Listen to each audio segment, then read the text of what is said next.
Hey guys, today we are going to be talking about Jacksonian democracy, and fasten your seatbelts because this is going to be a long one. Probably about an hour, maybe even more. It's a hefty amount of content. A lot of things happened during Andrew Jackson's 2 terms. So looking at the presidency, I'll have to cover up the little dog. No, there we go. Looking at Jackson's presidency, some historians like to call it a new democracy. And the reason being that before this time period, before Jackson, War of 1812 era, we still have the Federalist Party. It's dying. It's almost dead. But those ideas of elitism and not everyone deserves democracy, that you needed to be a little bit wealthy in order to be educated enough to vote, that's the old democratic idea. Jackson's era, not himself, but this time period ushers in this new democracy where it is seen that white men can vote. All white men, universal white manhood suffrage. So whether you're poor or richest of the rich, you should be able to vote is a new democracy idea. And we'll even see some African Americans, mostly in New England, enfranchised during this time period. And unfortunately, that will wane away as we get closer and closer to the Civil War. But the reason behind this new democracy being ushered in is from 1812 to 1821 with Jackson's election. So War of 1812 ends, and then we've got this time period that we're looking at democracy building and building up until Jackson's election in the 1820s.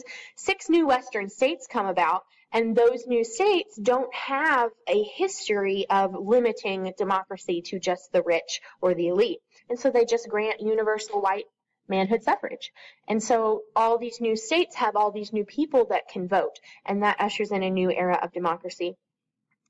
We saw Jeffersonian democracy kind of like this, the idea that the people should be governed as little as possible, government for the people.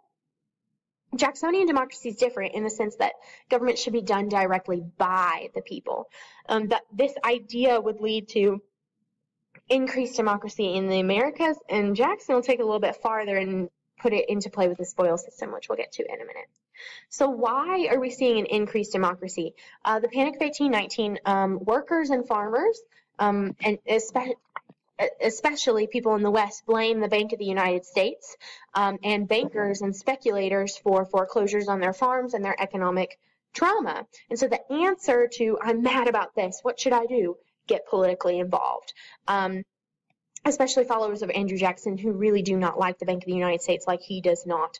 The Missouri Compromise and the slavery issue will also bring people to politics. We see in history and even today that hot button issues, social issues, even sometimes economic issues bring people to the voting polls because they want to express their opinion. During our time period, during our lifetime, it's gay rights, abortion, and immigration that are kind of big players.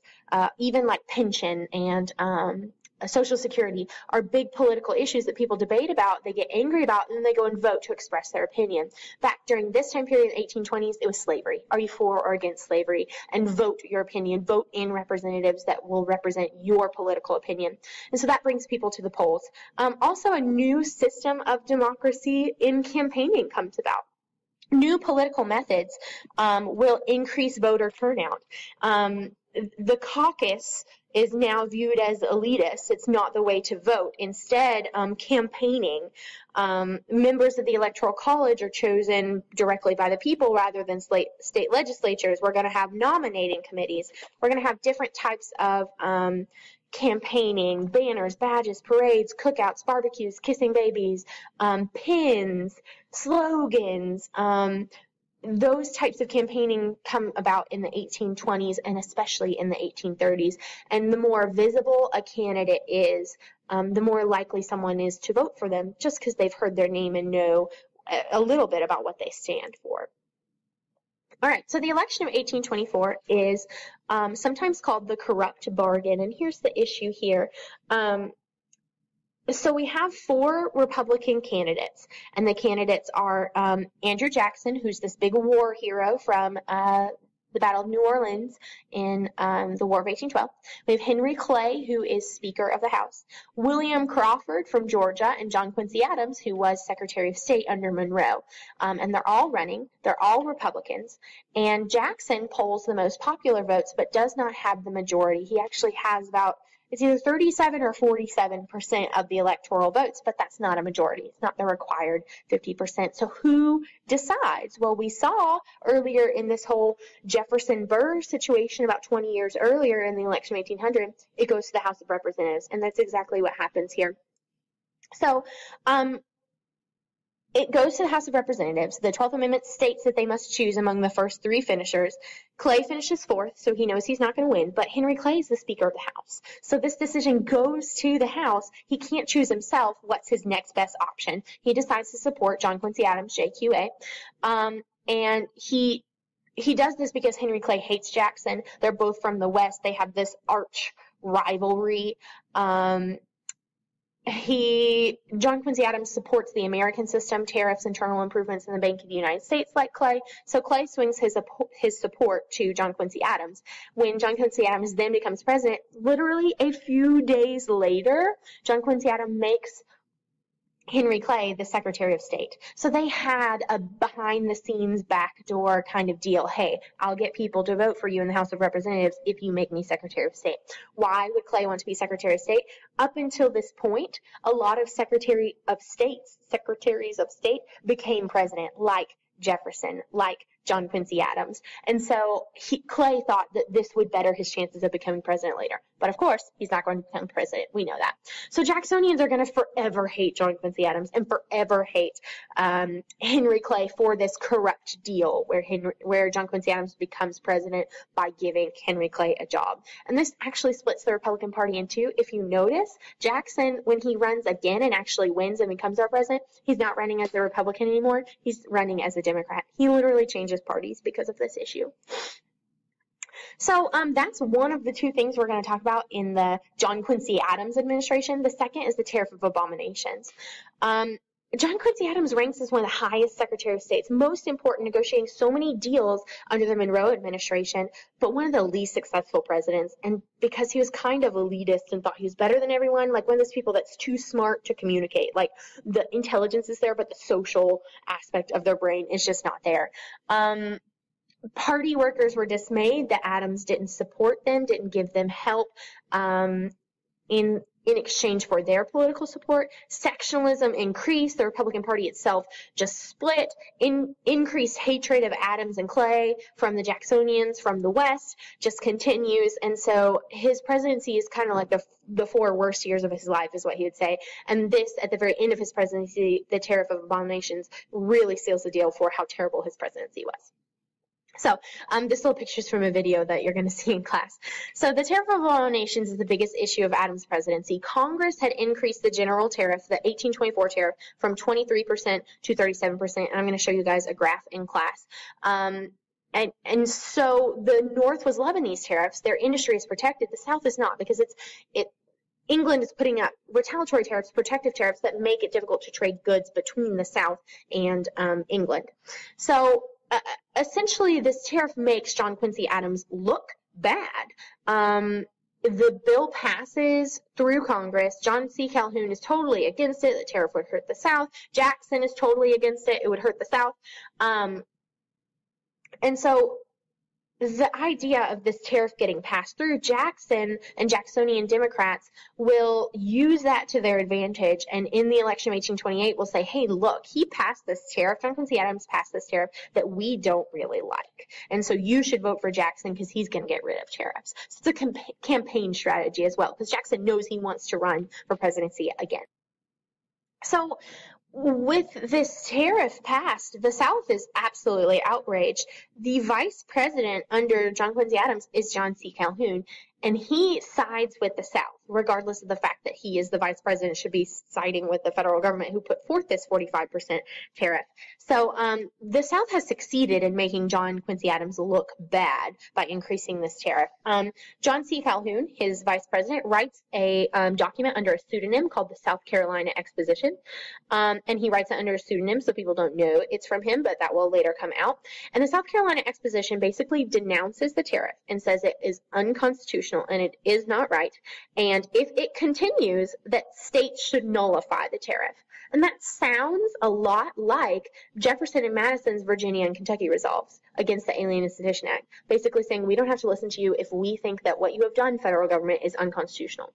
And so the South Carolina exposition, no other state signs it, no other state joins Carolina in her protest, but essentially it is explanatory. It is a theme of South Carolina causing issues, which will happen up until the Civil War, but the South being so enraged and saying, we're not going to do what you say, and up to a point where eventually they're going to say, we're not going to do what you say, and if you try and make us, we're going to leave the country. We're going to secede.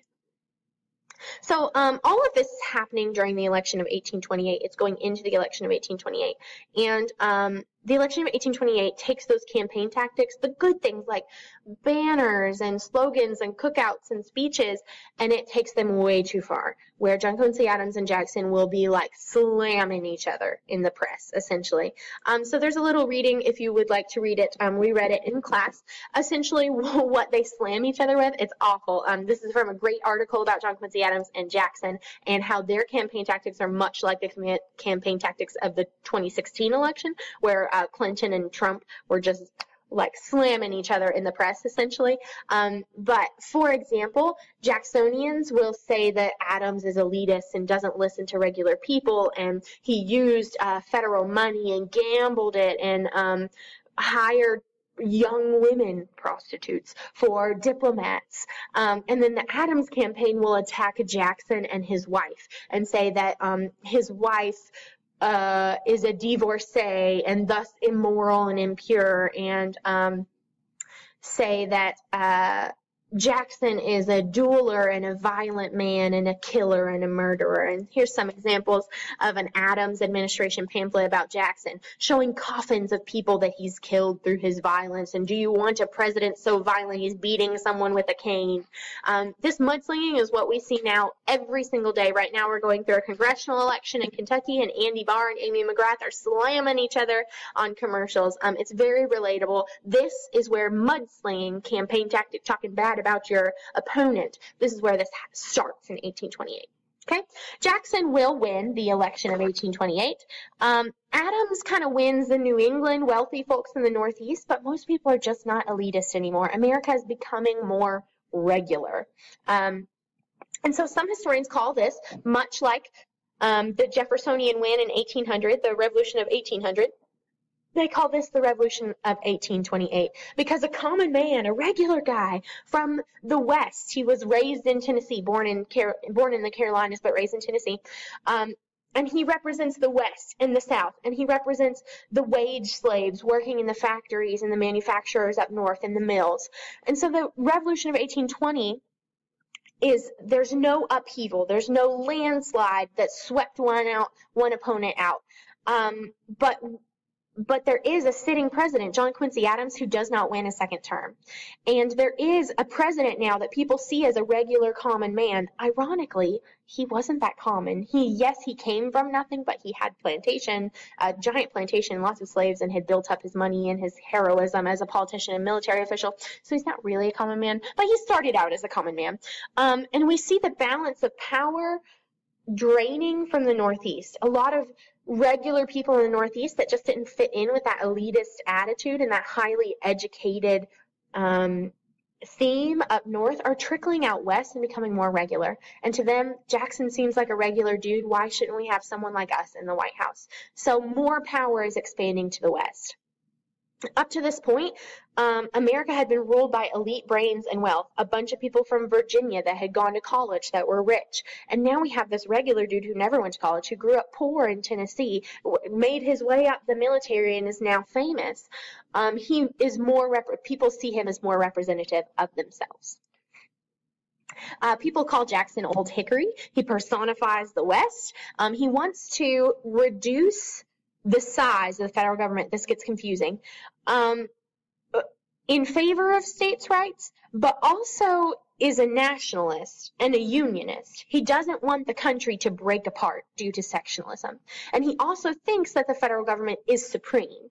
So yes, the federal government should be small and states should have more rights and more power. But if the federal government speaks on something, the federal government is correct. And we'll see him expand his own power, executive power, during the time of his presidency. He'll veto 12 different things. That's more than all the other presidents combined before him.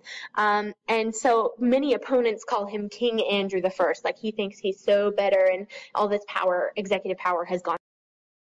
So in regards to Jacksonian politics, we've already talked about the increase of manhood suffrage, the move away from the idea that only the elitist and educated should be voting, and the movement away from caucuses to decide political officials. Jackson will introduce the spoils system during his time period in office, and his successor, Martin Van Buren, the president after him, will really take hold of that. So the spoils system is rewarding political supporters with public office, giving them a job if they campaign for you, if they give you money for your campaign, if they help you in any way get to where you are. So Jackson will use this system by rotating the office. He called it turnabout is fair play. And the idea was let as many citizens as possible hold office for a short time. And this is corrupt and ineffective because it allows people who don't deserve to have political office have political office. So the idea behind this is that people without merit will be government officials. Unqualified people will be put into office.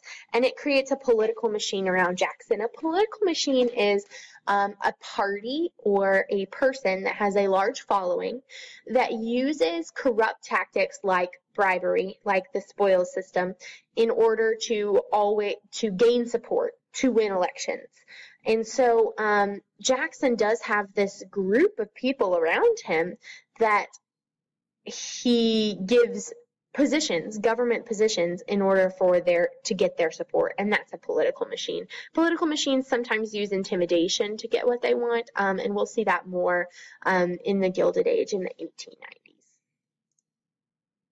So an example of the spoils system during Jacksonian democracy was the cabinet crisis and Vice President Calhoun's resignation. And part of this is caused by Jackson's kitchen cabinet. So Jackson has a 6-member cabinet, think like Secretary of State, Secretary of the Treasury, Attorney General, those sort of cabinet positions. His 6-person cabinet was pretty mediocre, except for the Secretary of State, Martin Van Buren, who will eventually become president. But he had this extra cabinet of advisors, 13 members that aren't answerable to Congress. They're not accountable to Congress like the regular official cabinet was, and Congress is angry and sees them as a threat. However, this group never really met officially and kind of has been greatly over-exaggerated because technically it's constitutional. The president can ask advice of whoever he asks advice. But if they're not answerable to Congress and they aren't of merit, they don't have a stake in politics, or they're not experienced in politics, then that becomes an issue if they are advising the president on what to do. So Jackson and his Vice President Calhoun, who has been vice president before under Adams, will essentially break up. They're no longer going to be friends, and Calhoun is going to resign. Let's go through the reasons behind that, and part of it is sectional differences, okay? So one reason is the Webster-Hayne debate. Essentially, in 1829, there's a bill designed to stop the selling of public land. Westerners defend their interests. They think public land should be sold. Southern senators side with the West.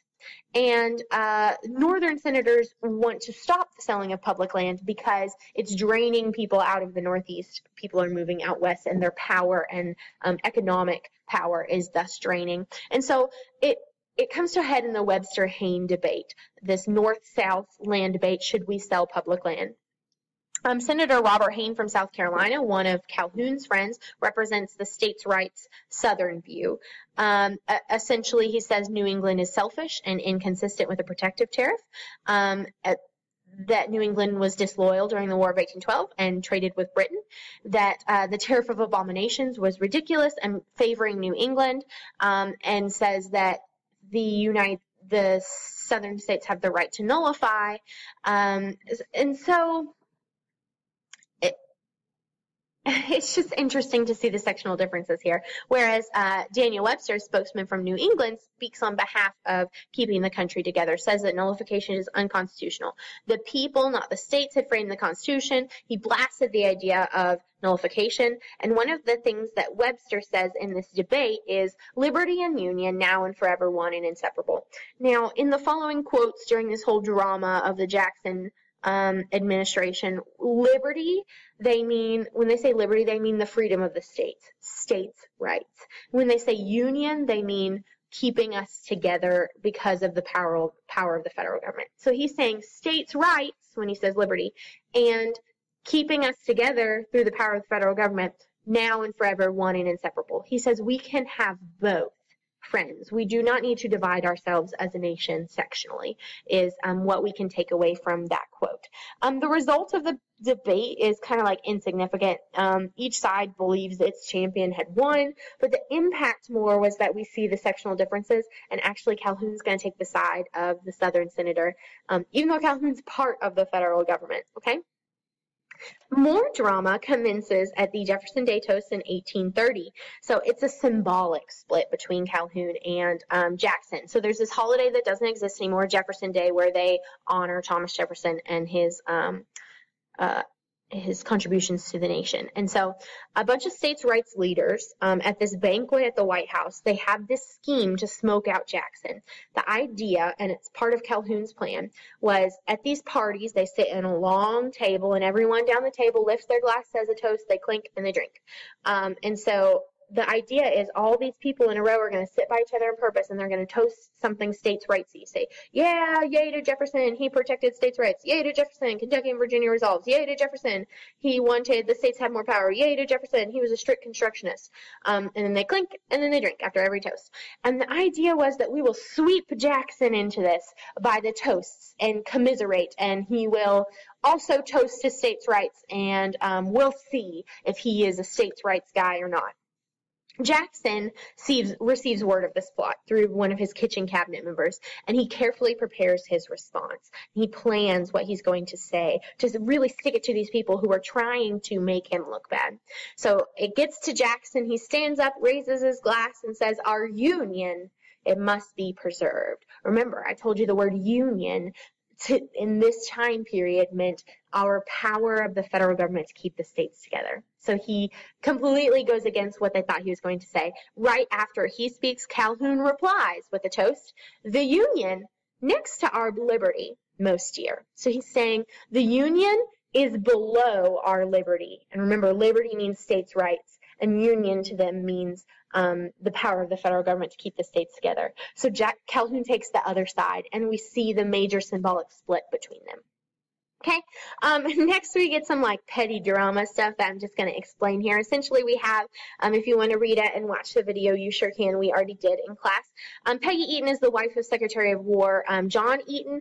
She is snubbed by the wives of Jackson's cabinet members, especially by John C. Calhoun's wife, like cultural or we're not talking to her type of girl drama. Jackson remembers his poor wife, Rachel, who died of a broken heart because people were mean to her, essentially, and defends Mrs. Eaton, and he demands that the cabinet members make their wives recognize her and apologize to her and invite her to parties. They do not do so. So what does Jackson do? Calhoun and his allies in the cabinet, he fires them. He fires all of them, including Martin Van Buren, his best bud, who's eventually going to be his vice president again. So Jackson is increasingly turning against Calhoun. And so we see the Peggy Eaton affair just driving a wedge between Jackson and Calhoun, our president and vice president of the nation. So what does Calhoun do? He begins openly saying, I am a states' rights guy and I am pro-slavery. Because at this point, he's lost it. The Peggy Eaton affair and this drama in Washington, D.C. has made it to the papers. There's no way he's going to be president now. There's too much scandal involved with him. So he has nothing to lose, essentially. He will resign in 1832. He's going to become a leader in the Senate and a super states' rights guy. He had been a strong nationalist. He thought he was going to be president. Now there's no hope for him, and he's super sectionalist from here on out. States' rights, slavery, and he becomes this leader of this minority in Congress that is very open about seceding from the Union, which we'll talk about here soon. Speaking of seceding from the Union, let's talk about the state that John Calhoun is from, South Carolina, how much trouble they cause. So the nullification crisis, and we watched this video in class, it's a little cartoon, is all about tariffs, and oh my gosh, there's so many tariffs. Tariff of 1816, tariff of 1824, 1828, 1832, 1833. Let's talk about tariff of 1832. So tariff of 1832, Jackson wants to make up with the South, be nice to them and say, let's reduce the tariff of 1828, which they called the tariff of abominations. They said they were going to nullify. So he signs a tariff bill that actually lowers the tariff by about 10%. So from about 45% down to about 35%. And that's at 1824 tariff levels. But the fact that it was still a tariff made South Carolina mad. So they saw the tariff as still protective, so it's hurting us because we want to buy things from Great Britain. They want to buy stuff from us, and the tariff blocks that or makes it more expensive. And that money is still going to the federal government. It's still revenue-based. So South Carolina sees it as federal government overreach. They nullify the tariff. They call upon the state legislature. They write this document that says, we're not going to listen to your tariff. We're going to nullify. We're going to ignore it. And they start making military preparations to secede from the Union, to literally break away and fight if necessary. How will Jackson respond to this? You should have read in your Henrietta. You should know. He angry, okay? Privately, primary sources say he's fuming, muttering to himself, pacing. He threatens to hang John C. Calhoun. Remember, he's kind of a violent dude, duels and beating people with canes, and any nullifiers. But publicly, he sends a small Navy and Army to just watch over South Carolina in case they get any ideas, while secretly building up armaments behind and readying the military, saying, we might have to fight South Carolina. They will stick with the federal government. He issues a ringing proclamation scathing against nullification. And this is a standoff that threatens civil war. We've got the federal government fighting a state. That sounds like civil war, very much so. And so what is going to step in and solve this problem? Well, we have seen someone step in and solve a giant problem that almost causes civil war. The Missouri statehood and the Missouri Compromise of 1820. Who wheeled and dealed that one? Henry Clay himself. So Henry Clay comes forward and he proposes the so-called tariff of 1833, and it is a compromise. Tariffs would be reduced by 10% down to about 25% over 8 years, and he barely squeezed it through Congress. Clay's influence is waning a little bit, but while it's being squeezed through Congress, also passed through Congress is the force bill, and the force bill is just saving face. We could have done this if we wanted to. Here's the definition of the force bill. It authorized the president in the future to use the Army and Navy to collect federal tariffs if necessary. And the South Carolinians called it the Bloody Bill. Essentially, it's Jackson saying, I'm watching you, South Carolina. I could have used the military if I wanted to, but I didn't have to this time. Don't do it again. That's the idea of the force bill. We're saving face. We can do it if we want to. We didn't have to call the compromiser, but we did. So here's where we see Jacksonian democracy in theory and in practice different. Jackson wants a small federal government. In theory, a small federal government that is still supreme with power to the states. And then when the states take that power and say, what you're doing is unconstitutional, we're not going to do it, he stomps on them with the federal government. He stomps on them with executive power. So in practice, it's different than what he said Jacksonian democracy is, okay? The aftermath of this is kind of a victory for both sides. Neither Jackson nor the nullifiers, sometimes called the nullies, really triumphed. Neither of them really won this game, but we see it as a stepping stone to the Civil War. South Carolina, it's not done causing problems. Just you wait. South Carolina gradually abandons the idea of nullification, and by the time we get to 1860 and we have much more slavery debates, they're not like, oh, we're not going to listen to you, but we'll still remain part of the Union. They're like, nope. See ya, gone, or bye. we're gone. South Carolina will be the first state to secede in 1860. We're seeing it happen right here in 1832. The tariff crisis was the most compelling reason for the split of Jackson-Calhoun. Calhoun resigns after this, the Peggy Eaton affair, the Jefferson Day toast, the Webster-Hayne debate. This is just like icing on the cake. He's gone. He's going to resign. He doesn't want to be vice president under Jackson anymore. And honestly, I can't really blame him. Side note, tariff of 1833 that reduces the tariff also helps Jackson win the election of 1832 against Henry Clay. And so he's kind of convinced to stay. He wins, again, 219 votes to 49 in the Electoral College. So totally sweeps Henry Clay out of the way, and he will be president for another term. All right, so economically, we know that Jackson is not really for tariffs, but he's definitely for the power of the federal government to enforce tariffs. And he's actually pro-reduction of tariffs, as we saw through the tariff of 1832 and then the tariff of 1833 that take it down to like 25% tariff, okay? So his real attack when it comes to the economy is the Bank of the United States, the bus. So the bus was pretty strong before Jackson attacks it. It's a sound organization. It's the only national institution of its kind in the United States. It issues good banknotes and good loans that people can rely on. It has a sound, unified currency that is surviving bouts of inflation and panics. It spurred economic expansion by making credit readily available and good credit. It transferred and dispersed money. It was a safe depository for businesses, for consumers, for regular old Joes, and for the federal government. So it's actually in a pretty good position. Remember, its charter had run out. Its time that the federal government had given it power had run out in 1811. It was rechartered in 1816. Now we're up to 1832, and Jackson does not like it and will start attacking it. So is the bank constitutional? Yes. Remember, in McCulloch versus Maryland, the branch of the bank in Maryland was being taxed by the state of Maryland.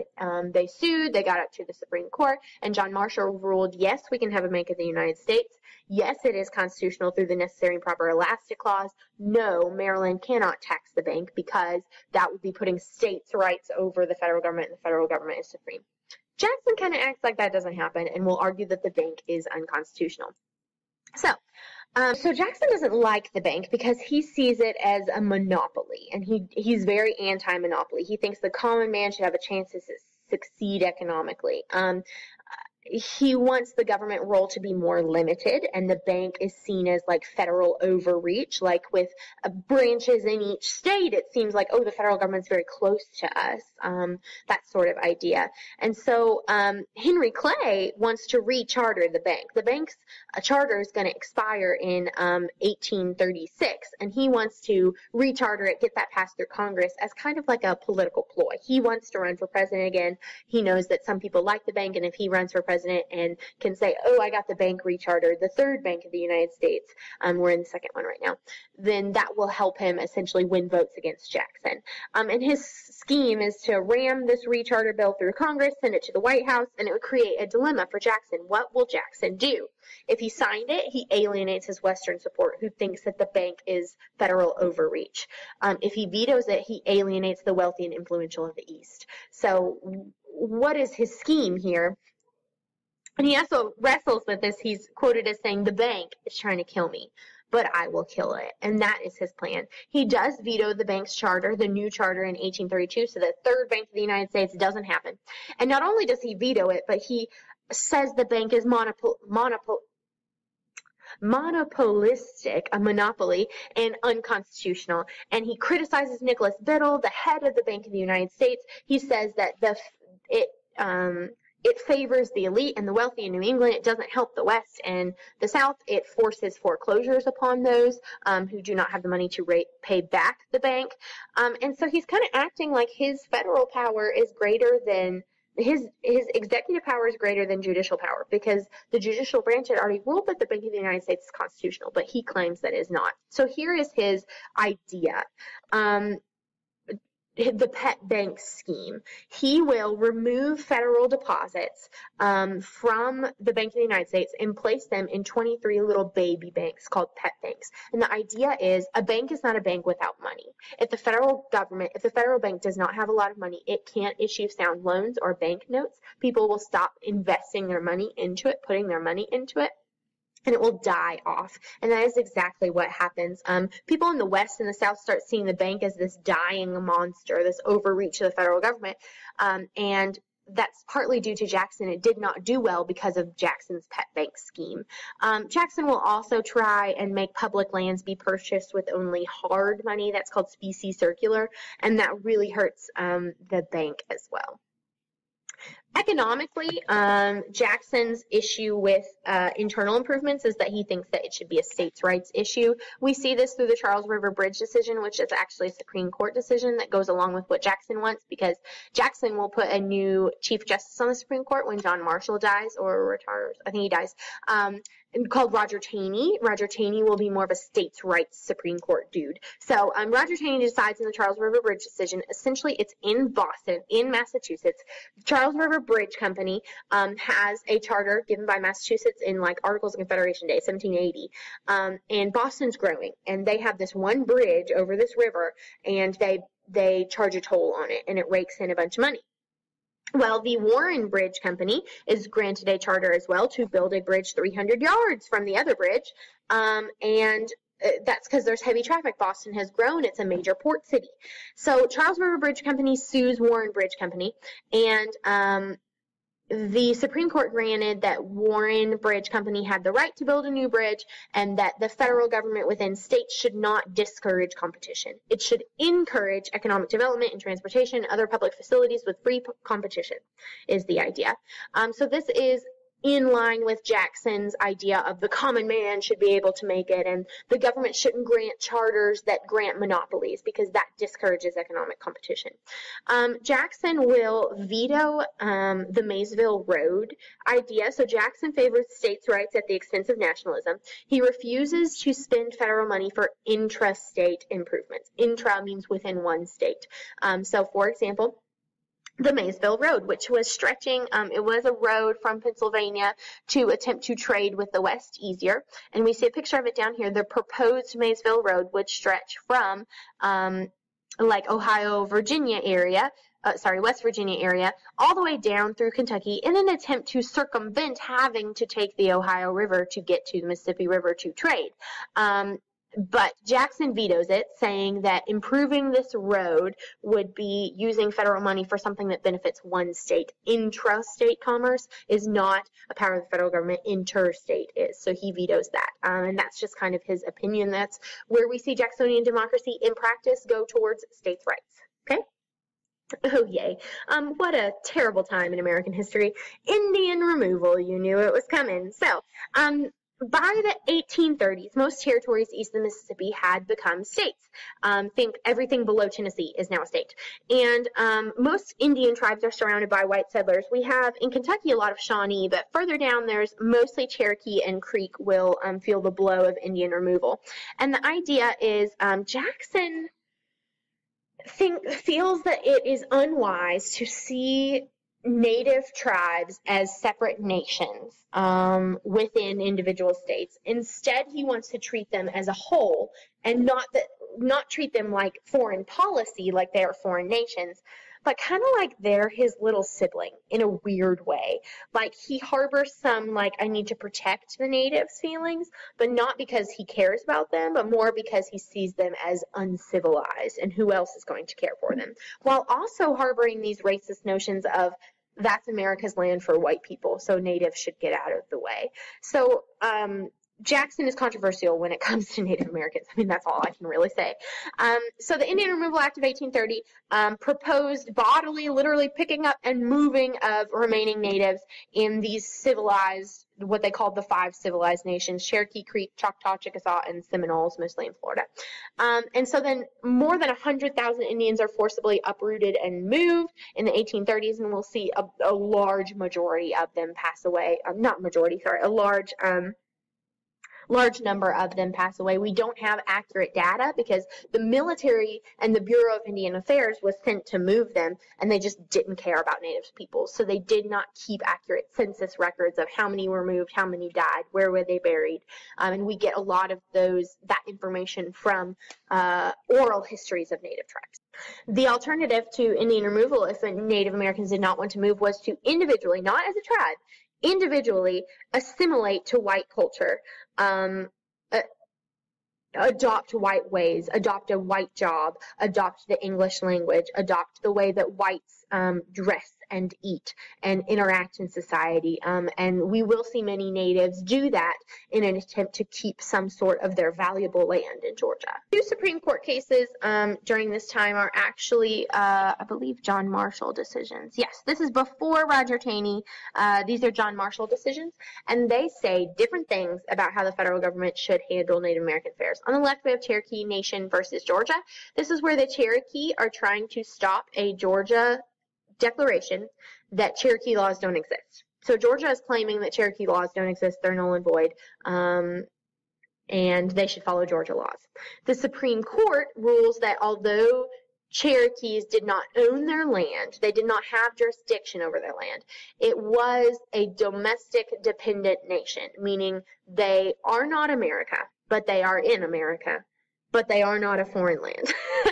So they possess some sovereignty, but they're not a foreign nation, and America will not treat them as such. The federal government will not treat them as such. And this is a huge, iffy decision and a major blow to Cherokee rights, who have seen themselves up to this point as an independent nation. On the right, we have Worcester versus Georgia. This is one that we read about in class. We have a missionary, Samuel Worcester, who is living on Cherokee land for years. But he was told by Georgia that he either, since he's not of Cherokee blood and he's living on Cherokee land, he still has to follow Georgia rules.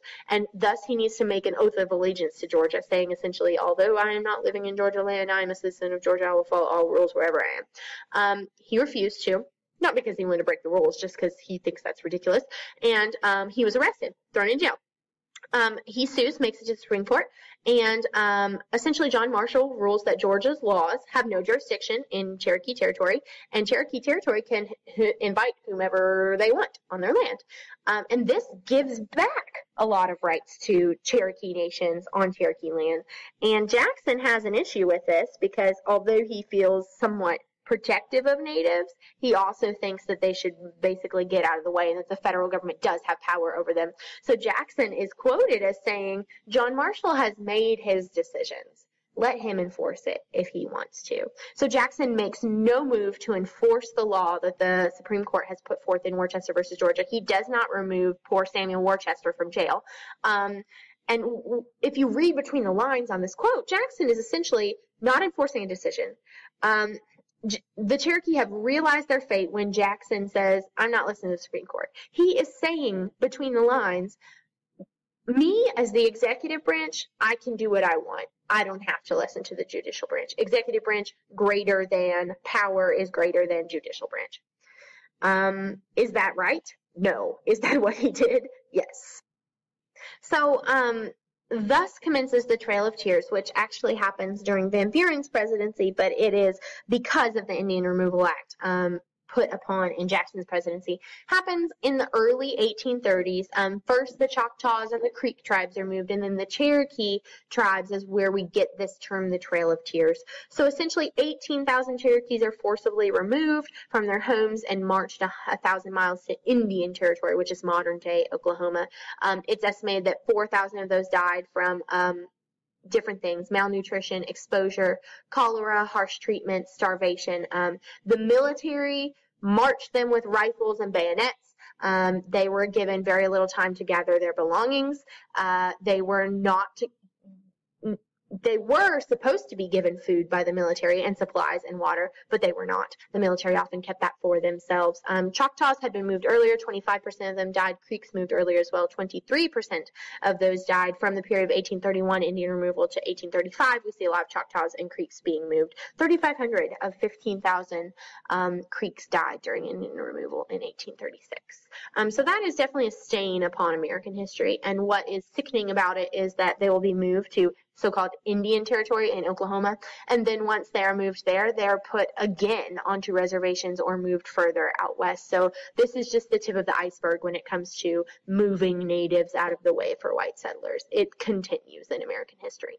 So if that's not enough issues, we're moving into close to Martin Van Buren's presidency, who is just an extension of Jackson.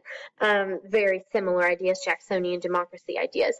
Texas is just coveted by Americans. They want parts of Texas. They had given it to Spain when they got Florida. They had said, we're not going to move any more Americans into Texas. But Mexico, who's newly independent from Spain, granted to Texas their right to be Texas.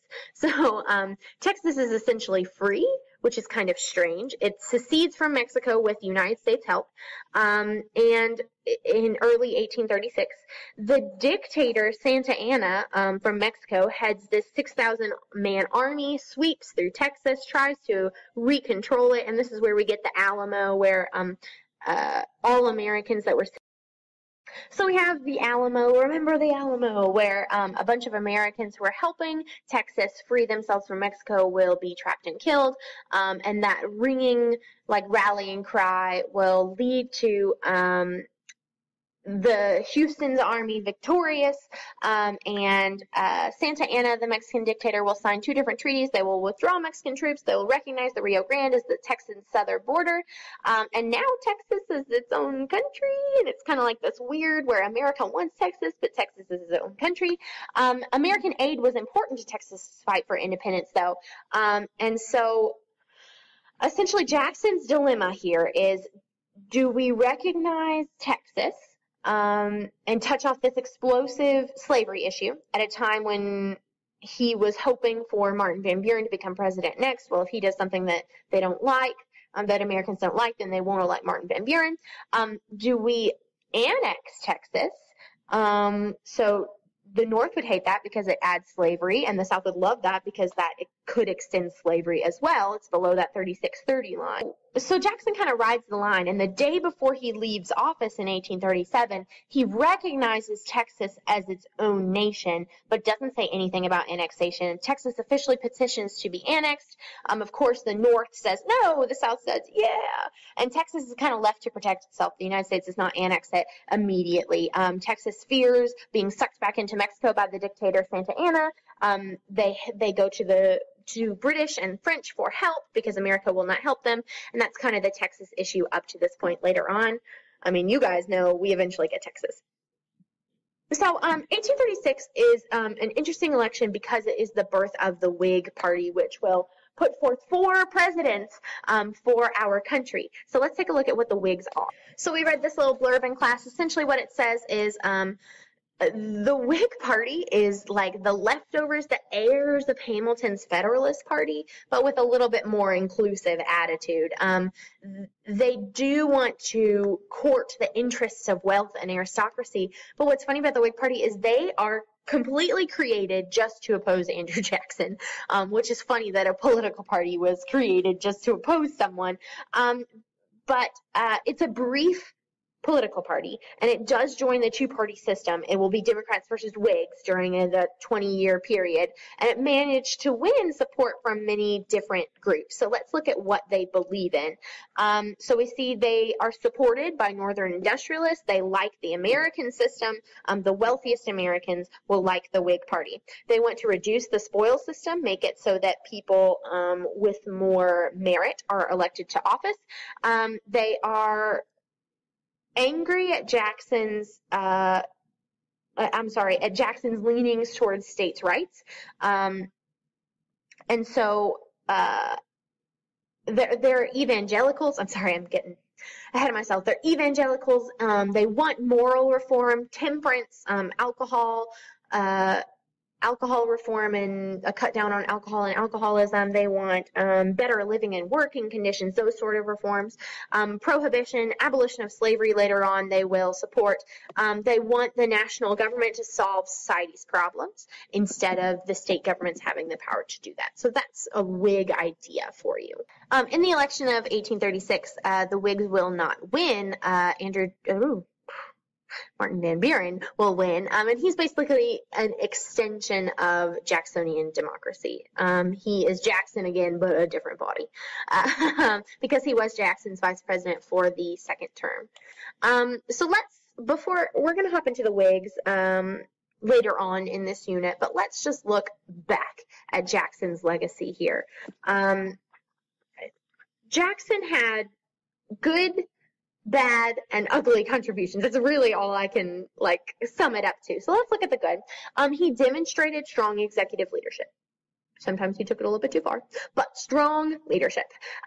He kept the country together during many different threats to secede, like the South Carolina Exposition and the nullification crisis. And so he was for the Union, for the power of the federal government to keep the country together. He was a champion of the common man, a common person in politics, someone that rose from nothing, that American dream sort of idea. And he's going to be the first of a long-lived Democratic Party that's still around today, a two-party system. And actually, the two-party system will be furthered when the Whig Party comes together directly to oppose him, and the Democratic Republican Party, Adams was our last president under that, so that will kind of die.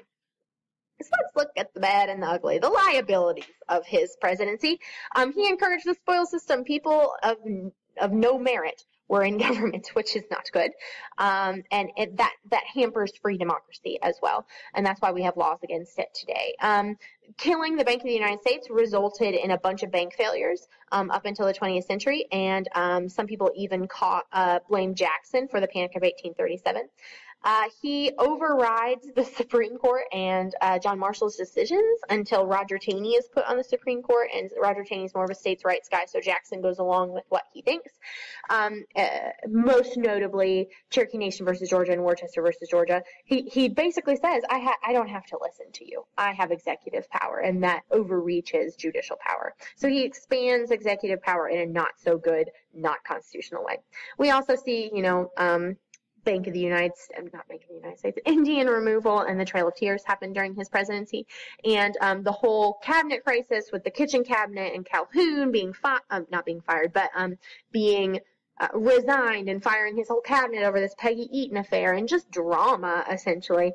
And those things lead to increased sectionalism. The split between him and Calhoun is just representative of the split between the North and the South during his time period of the presidency. We'll watch this video in class. So let's take a little cute look at Van Buren. This will not take very long, I promise. So Van Buren comes from New York, and he is the principal architect of the Second American Party system, Whigs versus Democrats.